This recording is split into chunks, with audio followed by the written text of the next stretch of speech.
Guys, আমি আপনাদের বলেছিলাম সৌদি আরবিয়াতে ডাব্লিউডাব্লিউ রেসলমেনিয়া অথবা রয়্যাল রাম্বল পেপার ভিউ দুইটার একটা করবে। তো এরিয়াল হেলভার সাথে সৌদি আরবের যে ক্রীড়ামন্ত্রী তার সাথে কথা হয় এবং সে নিজের থেকেই বলে ডাব্লিউডাব্লিউর সাথে আমরা টাচে আছি এবং আমরা কথাবার্তা বলতেছি যে আমরা রয়্যাল রাম্বল বা রেসলমেনিয়া সৌদি আরবেতে করাবো। এবং তাকে একটা প্রশ্ন করা হয় যে নেক্সট ইয়ার কি রয়্যাল রাম্বল হবে কিনা। সে এটা বলে যে ডিসকাশন হচ্ছে, কিন্তু 2026 অথবা 2027 মধ্যে হবে, এর আগে আমরা করতে পারবো না। আর একটা জিনিস কি, এদের মধ্যে যেহেতু ডিসকাশন হচ্ছে তাহলেই হবেই, এটাই শিওর। কারণ সৌদি আরবিয়া যে পরিমাণ টাকা দেয় ডাব্লিউডাব্লিউ কে, এটা গ্যারান্টি দিয়ে বলতে পারি যে সৌদি আরবিয়াতে রয়্যাল রাম্বল হবেই।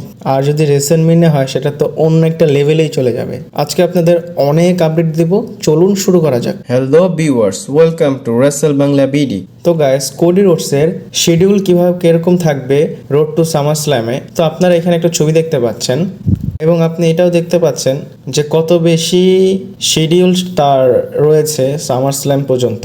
আর এইটা একটা ট্রু ফাইটিং চ্যাম্পিয়নের দিকে যায়। চ্যাম্পিয়ন থাকবে কিনা সামার স্ল্যাম পর্যন্ত সেটাও একটা ভাবার বিষয়। ডাব্লিউডাব্লিউর প্ল্যান তো আছে কোডি রোডসকে চ্যাম্পিয়ন রেখেই সামার স্ল্যামে যাবে, কিন্তু ডাব্লিউডাব্লিউর প্ল্যান সবসময় চেঞ্জ হতে পারে যখন তখন। এখন যে চ্যাম্পিয়নশিপটা আছে কোডি রোডসের, সেটা হয়তো একটু লং টার্মেই থাকবে। নেক্সট আমি আপনাদের একটা পিকচার দেখাই, দেখুন তো আপনারা এই পিকচারটাকে চিনতে পারেন কিনা। আর এই পিকচারটা খুব পুরানো একটা ছবি, আর আপনারা যদি এখনো এটা আন্দাজ করতে না পারেন, একটা হচ্ছে অ্যাডাম পিয়ার্স আর একটা হচ্ছে গুন্থার। আর ওই সময় গুন্থারের ফিজিকটা এরকম মোটা সোটা ছিল।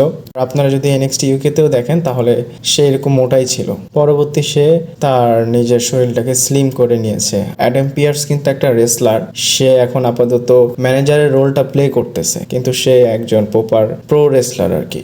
এরপর গাইস, জেউস একটা কথা বলে রেসলম্যানিয়া মেইন ইভেন্টকে নিয়ে, আর সেই ম্যাচটা রোমান রেইনস এবং কোডি রোডসের মধ্যে ছিল। তো এই ম্যাচের বিষয় বলে সে যে এই ম্যাচে আমার কোনো কিছুই জানা ছিল না আগে থেকে যে এই ম্যাচে কি হতে পারে।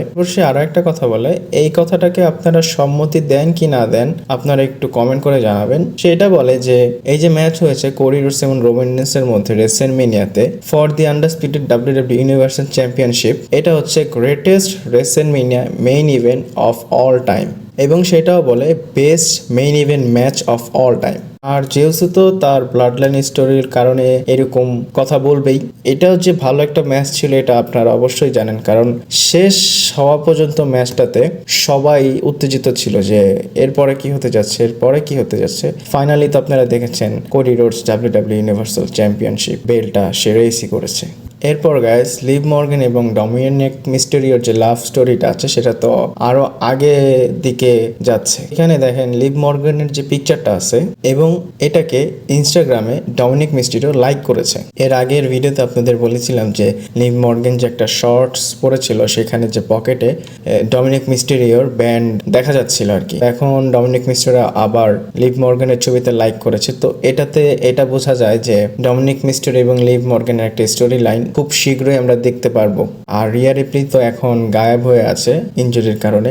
আর রিয়া রিপ্লিকে কিন্তু লিভ মর্গানই ইনজুরি করে দিয়েছিল।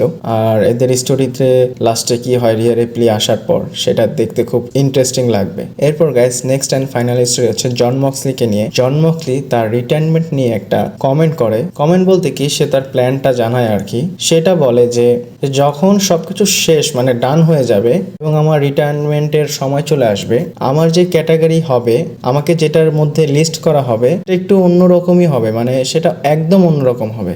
মানে তাকে কোনো ক্লাসে রেখে ক্লাসিফাই করতে পারবে না কেউ যে জন মক্সলি এই টাইপের ছিল, এই নেচারের সে সুপারস্টার। আমার জন্য সেটা অন্যরকমই, কারণ আমি অন্যরকমই একটা রেসলার, সেটা বলে। আর এটা বলার পর অনেক জন মক্সলির ফ্যানরা বলা শুরু করছে যে সে কি রিটায়ারমেন্টের আগে ডাব্লিউডাব্লিউতে আসবে এবং আবার শিল্ডকে আমরা একসাথে দেখতে পারবো। আর অনেকে তো মজা করে বলতেছে সে শুধু হল অফ ফেমে আসতে পারবে, কোনো ডাব্লিউডাব্লিউতে আসবে না। আর আমি আরেকটা কথা বলি, এই রেসলিং এর ধান্দাটাই অন্যরকম। আপনি সিএম পাঙ্কের কেসটা দেখেন, সিএম পাঙ্ক 10টা বছর বলেছে আমি কখনো ডাব্লিউডাব্লিউতে আসবো না, কিন্তু সে আজকে ডাব্লিউডাব্লিউতে আছে। তো আমি বিশ্বাস করি ডিন অ্যামব্রোস তার রিটায়ারমেন্টের আগে অবশ্যই ডাব্লিউডাব্লিউতে আসবে। আর আপনাদের কি মতামত সেটা কমেন্ট করে জানাবেন।